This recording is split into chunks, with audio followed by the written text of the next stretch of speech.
Products user experience और premium feel के अलावा सिक्योरिटी और प्राइवेसी की वजह से इतने बिकते हैं। किन किन मामलों में एप्पल प्रोडक्ट ज्यादा सिक्योर्ड है? सबसे पहले ऑन डिवाइस प्रोसेसिंग। जब आप अपने आईफोन को अनलॉक करते हो फेस आईडी से या सीरी को कोई कमांड देते हो तो जितना डेटा है ना वो सब आपके आईफोन पे ही प्रोसेस होता है। वो सारा डेटा किसी बैकअप पे, किसी क्लाउड पे नहीं जाता, जो कि जनरली बाकी ब्रांड्स में फिर भी कई सारा डेटा बाहर जाता है, तो वहां पे जो रिस्क है वो बढ़ जाता है।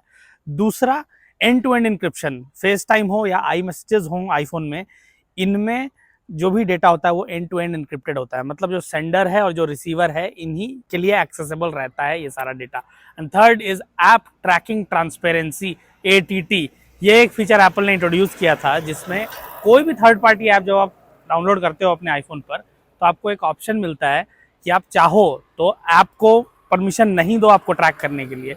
कोई भी ऐप क्यों यूजर को ट्रैक करता है? ऐप यूजर को ट्रैक इसलिए करता है क्योंकि आपके सारे बिहेवियर के पैटर्न को उसको स्टडी करना है, जिससे आपका बिहेवियर वो प्रेडिक्ट कर पाए। आपका लोकेशन वो जानता है, आपकी ब्राउजिंग हिस्ट्री, आपके इंटरेस्ट, इन सब से आपको समझ पाता है वो ज़्यादा अच्छा। ये क्यों होता है? ये इसलिए होता है क्योंकि ये सब जान के आपको टारगेटेड एड्स, टारगेटेड कैंपेन्स दिखाए जा सकते हैं। वो उनके लिए एक रेवेन्यू स्ट्रीम हो सकता है, या फिर ये डेटा कलेक्ट करके ये डेटा बाहर किसी और बिजनेस को, थर्ड पार्टी को बेचा जा सकता है, जो कि एक रेवेन्यू जनरेट कर सकता है कंपनी के लिए। और गवर्नमेंट एजेंसीज भी यूजर्स को ट्रैक करती हैं सर्विलेंस पर्पस के लिए। इन सब से बेसिकली बिहेवियर स्टडी करके एड्स, कैंपेन्स, ये सब दिखाया जाता है। एप्पल लिमिटेड डेटा कलेक्शन करता है क्योंकि एप्पल का ज्यादा ध्यान डेटा कलेक्शन से ज्यादा हार्डवेयर और सर्विसेज बेच के एप्पल का ज्यादा रेवेन्यू आता है।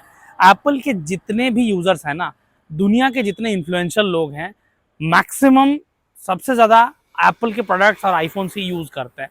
तो डेटा एक छोटा टॉपिक नहीं है एप्पल के लिए, डेटा बहुत इंपॉर्टेंट है एप्पल के लिए। तो इससे क्या समझ में आता है कि एप्पल या आईफोन बहुत ज्यादा सिक्योर्ड है क्या? नहीं, बहुत ज्यादा एकदम अल्टीमेट ऐसा भी सिक्योरिटी नहीं है कि कुछ ब्रीच नहीं किया जा सकता है इसको। जो बाहर के क्लाउड सर्वर्स हैं और जो डेटा है वो एंड टू एंड एनक्रिप्टेड नहीं है, और पेगासस जैसे स्पाईवेयर हैक कर चुके हैं आईफोन को। अल्टीमेटली बात यहाँ पे आती है कि जो यूजर है वो कितना अच्छे से यूज कर रहा है अपने डिवाइस को। अभी जनवरी 2025 में एक लॉ सूट में एप्पल ने एग्री किया $95 मिलियन के सेटलमेंट पे, which is almost 800 crore rupees.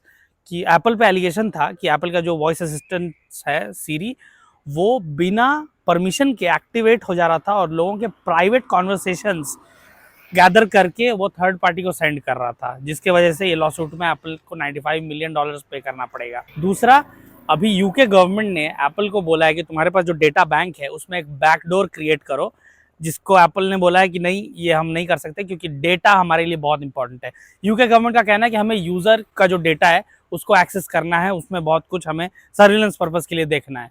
पर एप्पल ने डिनाई किया है ये बोलते हुए कि हमारे लिए डेटा बहुत इंपॉर्टेंट है, और अगर ये यूके गवर्नमेंट की तरफ से कंटिन्यू हुआ तो हम कुछ इंपॉर्टेंट फीचर्स यूके मार्केट से हटा लेंगे, जैसे एडवांस्ड डेटा प्रोटेक्शन, जिससे यूके मार्केट में जो यूके के लोगों का, यूजर्स का जो डेटा है वो ज़्यादा वल्नरेबल हो जाएगा।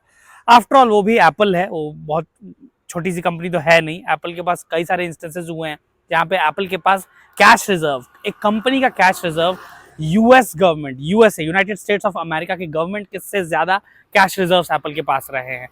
तो देखना बड़ा दिलचस्प होगा कि फ्यूचर में ये यूके गवर्नमेंट और एप्पल के बीच क्या होता है और फाइनली किस नतीजे पे ये पहुंचते हैं।